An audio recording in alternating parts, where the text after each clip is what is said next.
Hello everyone, welcome back to the channel. In today's video, I'll show you how to enable reading mode in Zen Browser. Let's get started. First, open your Zen Browser.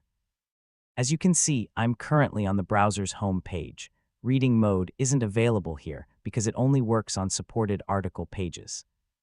Now open any website that contains a news article, blog post, or Wikipedia page. After the page loads, look at the right side of the address bar.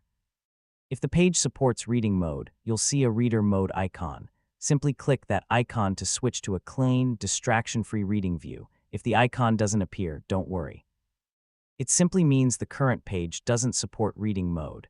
In that case, open a different article and check again. That's all you need to do to enable reading mode in Zen Browser. If this video helped you, don't forget to like, subscribe, and thanks for watching.